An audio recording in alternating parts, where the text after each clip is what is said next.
वो पास खड़े आदमी को इशारा करता है जो वहाँ पर गेम खेल रहा था। वो उसे समझाता है कि मैं बोल नहीं सकता। तो सर्जन कैक्टस और उसके एक साथी को देखते हैं जो एक गुंडे की सर्जरी कर रहे थे। बेटी लियो से पूछ रही थी क्या तुम ठीक हो लियो? वो उसे देखकर डर जाता है कि कहीं वो भी पानी में ना गिर जाए। वो इशारे से उसे कहता है दूर हटो। कहानी के शुरू में हम लियो नाम के एक बच्चे को देखते हैं जो अपने मॉम डैड के साथ कश्ती में सैर कर रहा था, पर अचानक से वो पानी में गिर गया था और डूबने लगता है। कश्ती का पंखा लगने से उसके गले पर बहुत गहरी चोट लगती है जिस वजह से उसका काफी खून निकल गया था। उसके मॉम डैड जल्दी से उसे हॉस्पिटल लेकर जाते हैं जहाँ पर डॉक्टर लियो की मॉम से कहते हैं कि हमें जल्दी आपके बेटे का ऑपरेशन करना होगा वरना उसकी आवाज हमेशा के लिए जा सकती है। अगर हमने ऑपरेशन ना किया तो हो सकता है वो कभी भी ना बोल सके। पर यहाँ लियो की मॉम डॉक्टर्स को ऑपरेशन करने से मना कर देती है क्योंकि वो बहुत ज्यादा डरी हुई थी और कहती है मेरे बेटे को गॉड ठीक करेंगी। इसके बाद यहाँ से कहानी कई साल आगे चली जाती है जहाँ पर टेक्नोलॉजी बहुत ज्यादा एडवांस हो गई थी। लियो भी अब बड़ा हो गया था लेकिन वो अभी भी बोल नहीं सकता था। शाम को लियो अपनी दोस्त से मिलने जाता है जिसका नाम नादरा था। वो उसके लिए एक तोहफा लाई थी। जब वो उसे खोलता है तो उसमें मोबाइल फोन था। वो कहती है ये तोहफा इसलिए है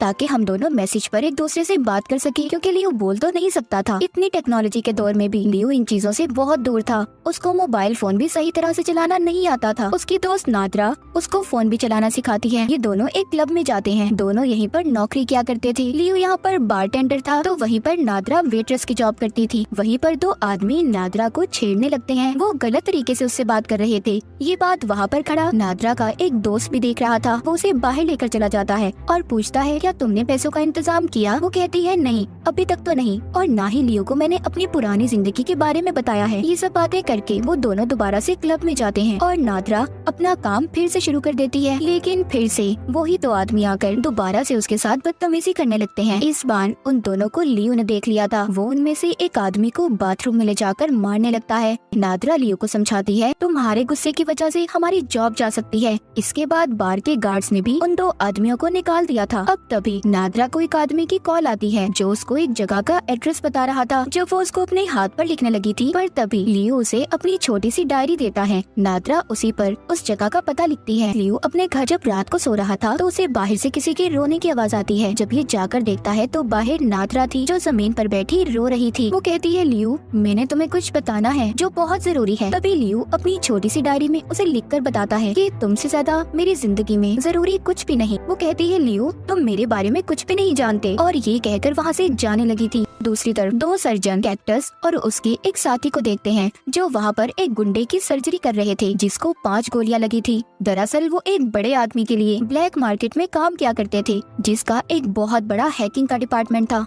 मगर अब कैक्टस इस काम को छोड़कर अपनी बेटी को लेकर यहाँ से जाना चाहता था। इसीलिए उसने अपने बॉस से अपनी और अपनी बेटी की नकली आईडी बनाने का कहा था। कैक्टस वहाँ पर जिस गुंडे की गोलियां निकाल रहा था उसके साथी से पूछता है तुम्हारे बॉस कब तक मेरा काम करेंगे? वो कहता है बहुत जल्दी। लियो जब एक कॉफी शॉप में कॉफी पी रहा था उसके पास कैक्टस आता है। कहता है जिन दो आदमियों से तुमने बार में लड़ाई की थी वो यहाँ के बहुत बड़े आदमी के लिए काम करते हैं। अगर आइंदा तुमने उनसे किसी भी किस्म का झगड़ा करने की कोशिश की तो तुम जिंदा नहीं बचोगे। मगर उसकी किसी भी बात से उसे कोई फर्क नहीं पड़ता और लियो वहाँ से चला जाता है। जब वो बार में आता है तो देखता है नादरा बार में नहीं आई थी। थोड़ी ही देर बाद वहाँ पर वही तो आदमी आ जाते हैं जिन्होंने पहले नादरा से बदतमीजी की थी। वो दोबारा से लियो के सामने खड़े नादरा के बारे में गलत बातें करते हैं। लियो को इनकी बातों पर बहुत गुस्सा आ रहा था। वो शराब की बोतल ही उनके मुंह पर देकर मारता है। इसी दौरान एक वेट्रेस को लियो की कोनी लग जाती है जिससे वो बेहोश हो गई थी। इसी वजह से लियो का बॉस भी अब उसे नौकरी से निकाल देता है। घर जाकर लियो बहुत गुस्से में था। वो नादरा को मैसेज करता है कि तुम कहाँ पर हो? कोई जवाब नहीं आता। अब लियो उसकी तस्वीर लेता है और सड़कों पर उसे ढूंढने निकल जाता है। तभी रास्ते में वो नादरा के दोस्त को देखता है जो किसी जगह पर जा रहा था। लियो उसका पीछा करता है और उस जगह पर पहुंच जाता है। उससे नादरा का पूछता है। उसका दोस्त बताता है कि वो तुम्हें छोड़कर जा चुकी है, उल्टा वो तुमसे कुछ छुपा भी रही थी। सब जानने के बाद लियो अपने घर आ जाता है जहाँ पर वो अपने फोन में नादरा का मैसेज देखता है मैं हैकर हॉल में हूँ। जब ये वहाँ पर जाता है तो वहाँ पर इसे नादरा तो नहीं मिलती पर वहाँ वही दो आदमी थे जिन्होंने नादरा के साथ बदतमीजी की थी। वो यहाँ पर काम क्या करते थे। उन दो आदमियों के पास आता है और नादरा के बारे में पूछता है। वो इस पर गुस्सा करते हैं और कहते हैं तुम यहाँ पर क्यों आए हो? चले जाओ यहाँ से, हम नहीं जानते वो कहाँ पर है। तभी लियो को अपनी डायरी याद आती है जिसमें नादरा ने एक आदमी का पता लिखा था। अब ये जल्दी से अपनी डायरी पर उस पते को पढ़ता है जिससे उसे उस एड्रेस का पता चल जाता है।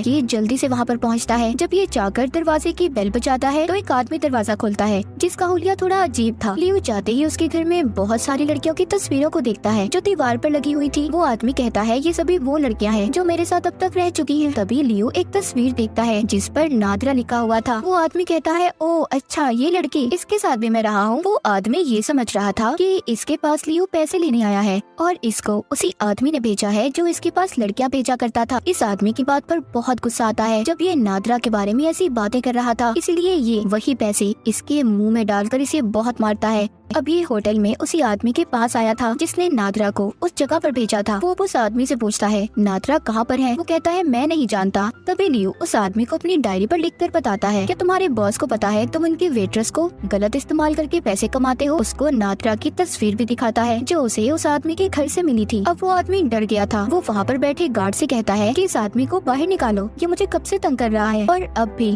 नादरा के बारे में लियो को कुछ भी नहीं बताता। लियो उस आदमी के दिए हुए पैसे इसके मुँह पर फेंक कर चला गया था। वो अब स्विमिंग पूल में जाता है और बहुत चिल्लाता है क्योंकि वो परेशान हो गया था। उसे नादरा का कहीं भी पता नहीं चल रहा था। लियो को एक आइडिया आता है। वो अब एक मशीन के पास जाता है जो नंबर को ट्रेस कर सकती थी। लियो जानना चाहता था कि उसे ये मैसेज सच में नादरा कर रही है या फिर कोई और। जब वो उस मशीन में नादरा का नंबर टाइप करने लगता है तो वो मशीन उसे नंबर बोलने का कहती है, पर बेचारा लियो तो बोल ही नहीं सकता था। इसीलिए वो पास खड़े आदमी को इशारा करता है जो वहाँ पर गेम खेल रहा था। वो उसे समझाता है कि मैं बोल नहीं सकता, क्या तुम मेरी मदद करोगे? वो आदमी जब नंबर बोलता है तो मशीन एक एड्रेस बताती है। अब जल्दी से लियो उस पते पर चला जाता है जहाँ पर उसे एक लड़की मिलती है। वो उसे अपने साथ अंदर ले गई थी और जाकर अपनी विग उतारती है। तो यहाँ पर लियो को पता चलता है कि ये तो नादरा का दोस्त था और वो तस्वीर भी जिस पर नादरा लिखा हुआ था वो भी इसी की थी। नादरा का दोस्त अब उसको बताता है कि उसे पैसों की जरूरत थी और इसीलिए मैं और वो ये काम करते थे। इतना कहकर नादरा का दोस्त लियो को बिजली से करंट लगाकर वहाँ से चला जाता है। लियो वहाँ पर बेहोश हो जाता है। उधर कैक्टस का बॉस उसके पास एक आदमी लाया था जिसे उसने बहुत मारा था। कहता है मुझे लगता है ये हमारे से कोई बात छुपा रहा है और तुम्हें जल्दी इस बात के बारे में पता करना होगा क्योंकि ये वही आदमी था जिससे लियो कुछ वक्त पहले होटल में मिला था। अब जाते हुए कैक्टस का बॉस कहता है तुम मेरा काम करो, मैं तुम्हारा काम करूंगा, तुम्हारे नकली कागजात कल तक बन जाएंगे। और यहाँ पर हमें पता चलता है कैक्टस सर्जन होने के साथ साथ बहुत ही खतरनाक गुंडा भी था। वो अपने बॉस के जाते ही उस आदमी को टॉर्चर करने लगता है, उसे बहुत मारता है। उधर दूसरी तरफ लियो को नादरा की मॉम का पता एक किताब से मिल गया था जिस पर नंबरों के साथ साथ एड्रेस भी लिखे हुए थे। ये उनके घर जाता है जहाँ पर नादरा की मॉम को उसकी और अपनी वीडियो दिखाता है। वो उस वीडियो को देखकर बहुत ज्यादा दुखी हो गई थी। कहती है मेरी बेटी नादरा ने तुम्हारे बारे में मुझे बताया था। यहाँ पर नादरा की मॉम लियो को एक बात बताती है कि नादरा शादीशुदा थी और उसकी बेटी भी थी। उसका हस्बैंड कैक्टस है। कैक्टस बुरे कामों में पड़ चुका था, इसीलिए वो नादरा को बहुत मारता था और वो अपनी बेटी को लेकर ये शहर छोड़कर किसी दूसरे शहर जाना चाहती थी जहाँ पर जाकर वो सुकून से रह सके, इसीलिए वो पैसे कमा रही थी। ये सब बातें सुनकर लियो को अब कैक्टस पर शक हो रहा था। वो सोचता है नादरा को गायब करने के पीछे जरूर उसी का हाथ होगा। अब यहाँ पर हमें कुछ पुराना वक्त दिखाया जाता है जब कैक्टस ने नादरा को अगवा किया था। हम देखते हैं जब लियो के घर नादरा आई थी उस वक्त वहाँ पर कैक्टस भी छुपा हुआ था। वो लियो के घर आकर उन दोनों के चाय में बेहोशी की दवा मिला देता है और जब वो चाय पीकर बेहोश हो गए थे तो लियो नादरा को उठाकर अपनी गाड़ी में ले आया था। अब कहानी दोबारा से प्रेजेंट मौजूदा दौर में आती है जब कैक्टस बैठा अपने साथी के साथ पार्टी कर रहा था। तभी उसका साथी उसे जाते हुए बताता है कि मैं ही लियो को नादरा बनकर बहुत से मैसेज कर रहा था, यानी कि लियो को जो मैसेज आ रहे थे वो भी कैक्टस का साथी ही कर रहा था। ये बात सुनकर कैक्टस को गुस्सा आ जाता है क्योंकि उसने इस बारे में कुछ भी नहीं बताया था इसे। वो वहीं से गुजरता हुआ किसी दुकान से बगैर पैसे दिए चीज उठाकर खाने लगता है। पीछे से गार्ड आ गया था जो कह रहा था सर आपको इसके पैसे देने होंगे, लेकिन कैक्टस गुस्से में चाकू निकालकर उस गार्ड को धमकाता है। पर उसका साथी जब उसे रोकने आता है तो वो उसके मुंह पर भी मुक्का देकर मारता है।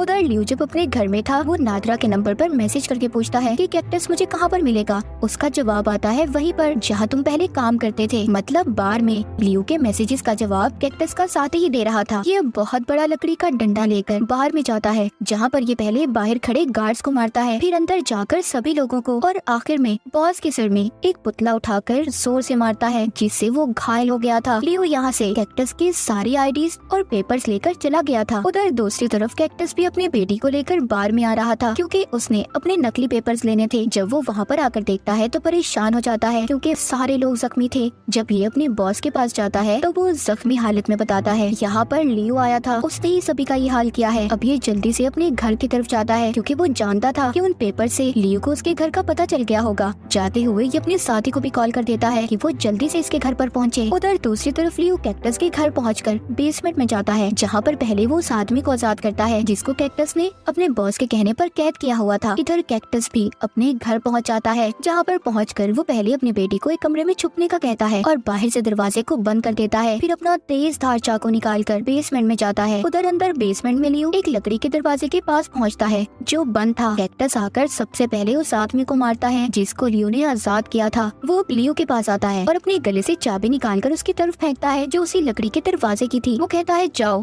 उस दरवाजे को खोलो, तुम्हारे लिए कुछ खास है। जब ये खोलकर अंदर जाता है तो पहले लियो फ्रिज खोलता है लेकिन वहाँ पर कुछ भी नहीं था। जब ये थोड़ा सा आगे जाता है तो वहाँ पर एक प्लास्टिक के बैग में नादरा की लाश पड़ी थी जिसको कैक्टस ने मार दिया था। लियो ये देखकर टूट जाता है। वो उसकी लाश को उठाकर बाहर ले जाने लगता है। तभी कैक्टस उसका रास्ता रोकता है और लियो को भी मारने की कोशिश कर रहा था। तभी वो नादरा की लाश को एक साइड पर रखता है और कैक्टस के सामने हाथ फैलाकर खड़ा हो जाता है। यहाँ पर कैक्टस लियो को सारी सच्चाई बताता है। कहता है मैं तुम्हारे घर से नादरा को अगवा कर लाया था। मैंने उसे प्लास्टिक के बैग में बंद कर दिया जिससे उसका सांस घुटने लगा। मैंने उसे बहुत तड़पा तड़पा कर मारा क्योंकि वो मेरी बेटी को मुझसे दूर ले जाना चाहती थी। अब कैक्टस अपना चाकू निकालकर उसे भी मारने की कोशिश करता है मगर लियो उस चाकू को कैक्टस के गले के ही आर पार कर देता है जिससे कैक्टस के गले से खून निकलने लगा था और वो आहिस्ता आहिस्ता मर रहा था। इसके बाद लियो नादरा की लाश को प्लास्टिक के बैग से बाहर निकालकर जोर जोर से रोता है पर बेचारे की बिल्कुल भी आवाज नहीं निकलती। वो रोता हुआ उसे उठाकर बाहर ले आया था। उसके अंदर इतनी भी हिम्मत नहीं थी कि वो चल भी पाता। वो उस साइड पर बैठकर नादरा की लाश को अपनी गोद में लेकर फोन पर वीडियो देखकर अपने प्यार भरे लम्हों को याद करने लगता है। तभी वहाँ पर कैक्टस का साथ दिया जाता है जो कैक्टस के घर जाकर पहले उसकी बेटी को देखता है जो कि एक कमरे में बंद थी। वो जल्दी से बेसमेंट में जाता है जहाँ पर वो कैक्टस को देखता है जो मर रहा था लेकिन ये उसकी मदद करने की बजाय उल्टा उसे कहता है तुमने मुझे बहुत मायूस किया है, हमेशा मेरी बेइज्जती की है, बदला लेने का वक्त आ चुका है। इसकी बेटी को भी ले जाता है। कैक्टस ये सब स्क्रीन में कैमरे की मदद से देख पा रहा था। वो जान चुका था कि वो उसकी बेटी के साथ अच्छा नहीं करेगा। ये देखकर वो मर गया था। इसके बाद वो जाकर लियो को भी बेहोश कर देता है और उसे अपने क्लिनिक में ले जाकर उसके गले का ऑपरेशन करता है। उसमें एक वॉइस बॉक्स डाल देता है। अगली सुबह वो लियो को गाड़ी में एक पुल पर ले जाता है जहाँ पर उसके साथ कैक्टस की बेटी भी थी। वो उसको गाड़ी से निकालकर पहले बेंच पर बिठाता है, फिर उस पुल पर लगा जंगला खोल देता है। वो उसकी आवाज में लियो से सॉरी सुनना चाहता था। वो बार बार लियो से कहता है सॉरी बोलो, तुमने मेरे दोस्त कैक्टस को मारा है। पर लियो यहाँ पर कैक्टस के साथी को कस के पकड़ लेता है और पानी में छलांग लगा देता है और उसे तब तक पकड़ कर रखता है जब तक वो मर नहीं जाता। फिर लियो पानी के ऊपर आता है जहाँ पर पुल पर बैठी कैक्टस की बेटी लियो से पूछ रही थी क्या तुम ठीक हो लियो। वो उसे देखकर डर जाता है कि कहीं वो भी पानी में ना गिर जाए। वो इशारे से उसे कहता है दूर हटो पर वो नहीं हटती। अब लियो जब जोर से चिल्लाता है कि दूर हटो तो लियो की पहली बार आवाज निकलती है। उसने भी पहली बार अपनी आवाज को सुना था। वो पुल के ऊपर आ गया था जहाँ पर कैक्टस की बेटी उससे कहती है तुम्हारी आवाज कितनी फनी है ना। दोनों हंसने लगते हैं। वो कहता है मैं तुम्हें तुम्हारी नानी के पास ले जाऊंगा जो तुमसे बहुत प्यार करती है। और इसी के साथ ये कहानी यहीं पर खत्म हो जाती है।